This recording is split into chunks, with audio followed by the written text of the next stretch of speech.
Olá, turma, tudo bem com vocês? Vamos discutir hoje o terceiro capítulo do nosso livro, que fala sobre a população brasileira. Os objetivos da nossa aula. Iremos reconhecer o processo histórico que originou a composição atual da população brasileira, identificar os fatores que influenciaram o crescimento da população entre o século XX e como ela chegou ao total atual, refletir sobre as causas da diminuição do crescimento da população brasileira a partir da metade do século XX, analisar a composição da pirâmide etária do Brasil, refletir sobre as mudanças na pirâmide brasileira e compreender por que o Brasil é considerado um país populoso, porém irregularmente povoado.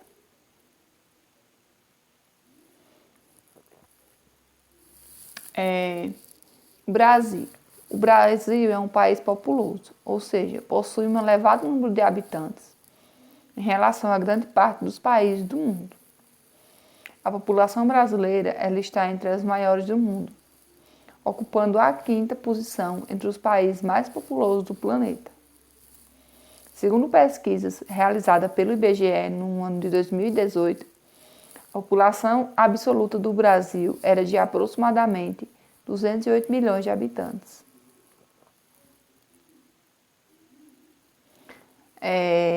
Por ser um país grande, né, em área territorial, então sua população ela é bastante diversificada. Vale lembrar também que isso se deve ao processo de colonização, né, onde o nosso país é um país bem miscigenado. O que quer dizer? Formado por diferentes tipos de povos, né, de características peculiares e particulares. Então, a miscigenação de diferentes nacionalidades, que é essa mistura entre povos indígenas, europeus e africanos, aos quais se uniram, e entre outros imigrantes. Aproximadamente até o século XIX, a população do nosso país esteve composta basicamente pelos povos nativos, composta por diversas etnias indígenas, pelos portugueses, que vieram em condição de colonizar, né, o nosso território, de colonizadores, e por diferentes povos africanos, que vieram, né, eles foram trazidos para realizar trabalho escravo. As condições nas quais os africanos foram trazidos para o Brasil caracterizou uma migração forçada, pois eles eram capturados em diferentes regiões da Ásia e tratados como nativos. A população brasileira em crescimento. A chegada dos imigrantes no Brasil e, posteriormente, o nascimento de seus descendentes contribuiu intensivamente para o rápido crescimento da nossa população.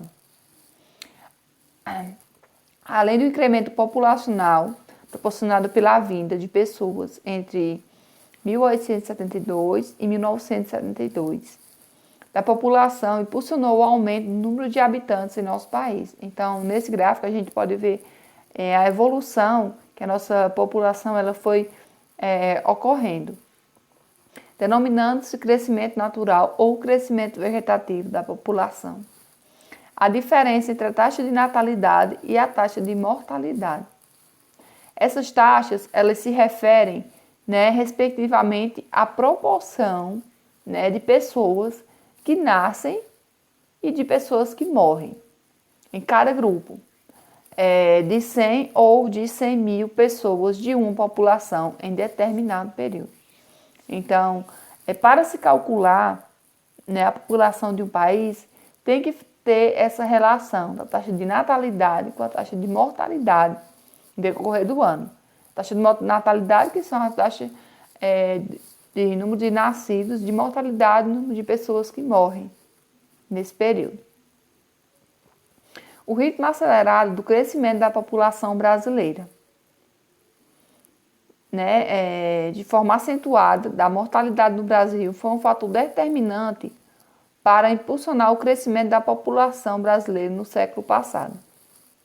A redução se deve principalmente com relação às condições de melhoria da saúde pública e a implantação das medidas sanitárias, como rede de esgoto, distribuição de água tratada.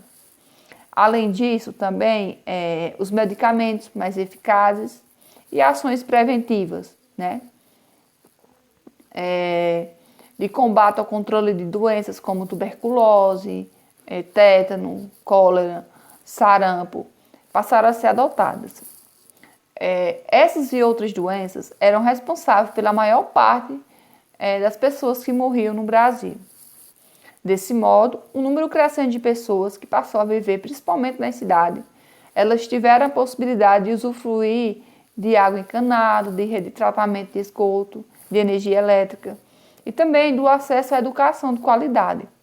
Isso também se referiu em uma melhoria na qualidade de vida dessas pessoas e na diminuição da taxa de mortalidade. Então, esses foram alguns dos principais fatores que proporcionou o ritmo acelerado do crescimento da população brasileira, justamente por essa redução, né, de mortalidade devido às melhores condições de vida, né, e condições de vida para essa população, tá? A taxa de fecundidade dos brasileiros. Bom, gente, essa taxa de fecundidade são a relação entre os números de filhos que nascem entre os casais, tá? Então, a partir da década de 1960, o crescimento natural da população brasileira começou a diminuir. A mudança na estrutura familiar e a diminuição no ritmo do crescimento natural da população. Por isso, podemos afirmar que a população brasileira continua crescendo, porém em ritmo lento. A mudança nessa estrutura familiar, ela ocorreu porque o perfil das famílias, que até então, o início do século XX, ele era marcado por um grande número de filhos, passou a ser substituído ao longo deste século por famílias cada vez menores. Então, a gente pode ver aqui no gráfico, em 1940, o número de filhos ele era de 6 a 7 filhos por casais, né? E chegando em 2010, né? Que aqui é o gráfico mais recente que eu consegui, de 1 a 2 filhos no máximo. Então, essa redução ela está relacionada com alguns fatores, tá? Por exemplo, a questão do planejamento familiar, né? Foi o que fez reduzir o número de filhos. Também o alto custo de vida, tá? Então, as mulheres passaram a ter também maior acesso aos contraceptivos, né?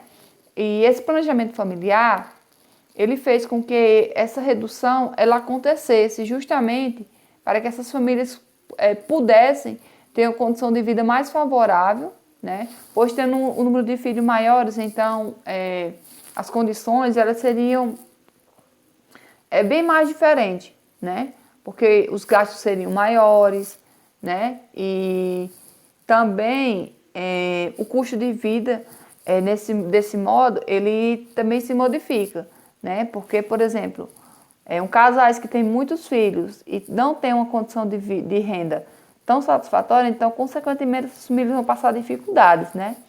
Então, adotando esse critério de diminuir a quantidade de filhos por casais, então isso favoreceu mais as condições de vida das famílias. A pirâmide etária brasileira. As pirâmides etárias são representadas por gráficos que auxiliam no estudo da estrutura da população por faixas etárias, por exemplo, jovens, adultos, idosos, e por sexo masculino e feminino. Podemos identificar algumas características, como a proporção de crianças e jovens e adultos e de idosos no total da população, assim como como o comportamento das taxas de natalidade e mortalidade no país. O que são as partes da pirâmide etária? Vamos entender, né? O topo estreito da pirâmide etária revela que a expectativa de vida do povo brasileiro ainda é relativamente baixa, principalmente se comparado às de países mais desenvolvidos. Atualmente, a expectativa de vida em relação ao brasileiro é de 75 anos, mas tende a aumentar, tá? O topo, gente, que é essa parte que fica mais em cima, tá?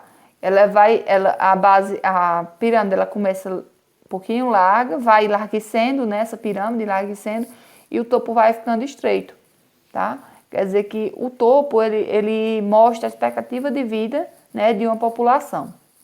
O corpo largo de uma pirâmide etária brasileira, ela indica o elevado número de adultos existentes na população de nosso país. Esse fato se deve às baixas taxas de mortalidade registradas no Brasil, e a população adulta ela compõe grande parte de uma população de obra de trabalhadores, o que sugere a necessidade de ampliar os investimentos públicos em saúde, habitação e geração de empregos para atender a população. Então, assim, a base ela já esteve bem mais larga, né? Mas devido à redução das taxas de natalidade, então ela se manteve mais, ela não se manteve na mesma largura, ela estreitou um pouco, e o que enlargueceu mais foi o seu corpo, ou seja, a nossa população ela é mais formada por jovens e adultos, né? E a atual pirâmide etária brasileira apresenta uma base larga em razão, sobretudo dos investimentos médicos sanitários, que têm resultado principalmente na diminuição das taxas de mortalidade infantil, né? Então, assim, a base, ela indica, né, o número de jovens, né, ou então o número da taxa de natalidade que nasce, né, o corpo, a relação dos jovens e adultos, e o topo, né, com relação à expectativa de vida, certo?